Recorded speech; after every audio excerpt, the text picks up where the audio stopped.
A few days before the wedding, Renee and I met for lunch. At the time, I thought we were just catching up.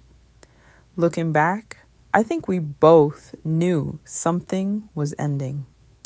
Renee had been unusually quiet. That alone should have told me something was on her mind. "You know what's crazy?" she asked. "What?" "I don't think I've ever been this tired." I laughed. Tired of what? Everything. I remember looking at her, trying to figure out if she was joking. She wasn't. For the first time in a long time, Renee looked serious.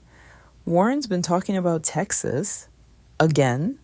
Every day." That made both of us laugh. "I'm actually thinking about it." That got my attention. "You'd really leave New York?" "Why not?" She said it so casually, like she'd already made peace with the idea. Then she looked at me and smiled. "I'm tired, Dee." I knew exactly what she meant. Not tired physically, tired of the life, the late nights, the pretending, the uncertainty, the constant hustle. Marie and Monty's focused on the baby now. I smiled. Marie always wanted that. Exactly. Then she took a sip of her drink.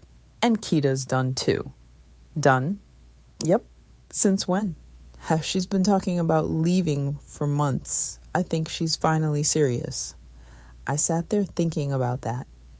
Now everybody seemed to be walking away from the life, one by one. Then Renee looked directly at me. "Honestly, you're next." "No, I'm not." "Yes, you are. Because when was the last time you went out with anybody besides Jermaine? You always have an excuse." "That's not true." "D, it is true." Maybe it was. Then Renee got quiet. "You didn't get into this because you loved it. You did it because you were trying to help your mom. Because she was right. And mission accomplished," she said. I didn't know what to say. "So what are you holding on to now?" For a second, I couldn't answer. Finally, I sighed. "I'm scared." "Of what?" I looked out the window, telling him the truth. Renee frowned. "What truth?" "About my name not being Char." Renee looked at me for a second. "Is that really what you're worried about?" "What do you mean?" "Dee, come on." I knew exactly what she was talking about. My name wasn't really the problem anymore. Not by itself.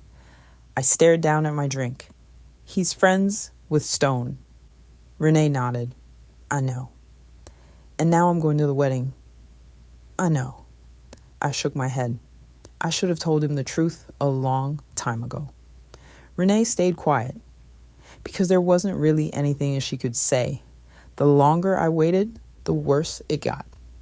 What started as a small lie was turning into something much bigger. And deep down, I knew it wasn't my name that scared me.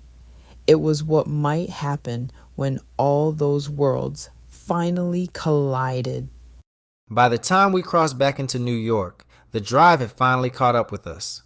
Nobody said much during the last hour. I think we were all lost in our own thoughts.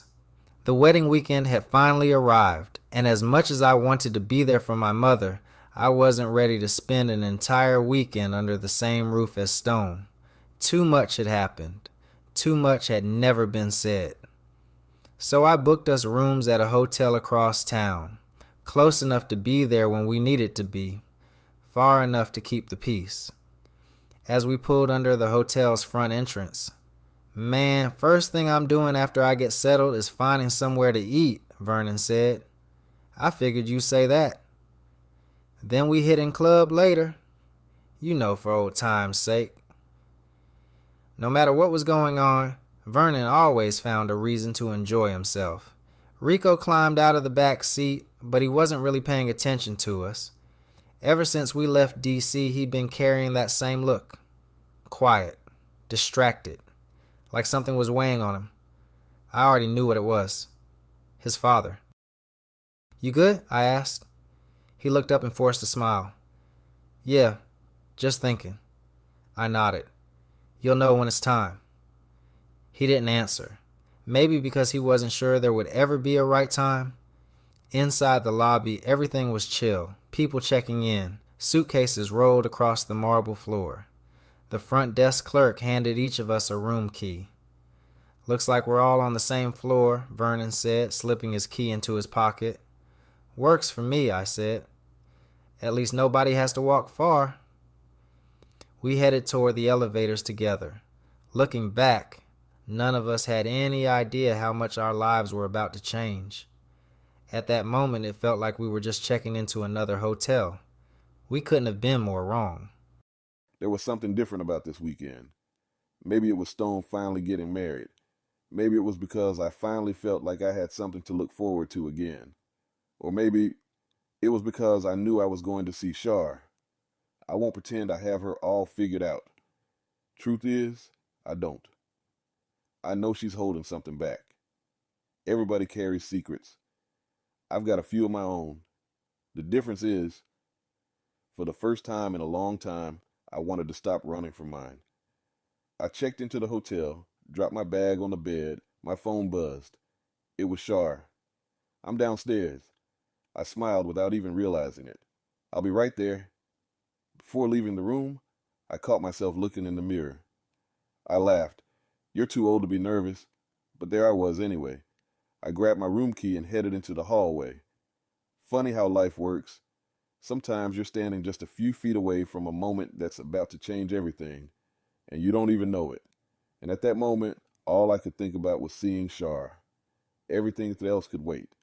After unpacking for a while, my phone buzzed. It was Vernon. Meet us downstairs. Let's grab something to eat before we head out. Bet. I grabbed my things and headed out the door. Just as I stepped into the hallway, I noticed another hotel room across the hall. The door was already open.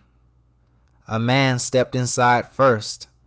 Then, just before the door closed, I caught a glimpse of a woman walking in behind him. I couldn't see her face, just the back of her. Her hair, the way she walked. Something about her looked familiar. I stopped for a second. No, I shook my head. It couldn't be. What would she be doing at this hotel? The door clicked shut. I stood there another second. Then I laughed at myself. Dude, you're tripping. I turned toward the elevator. Sometimes your mind sees what it wants to see. At least that's what I kept telling myself. I had no idea. I just walked away from the biggest clue I'd ever get.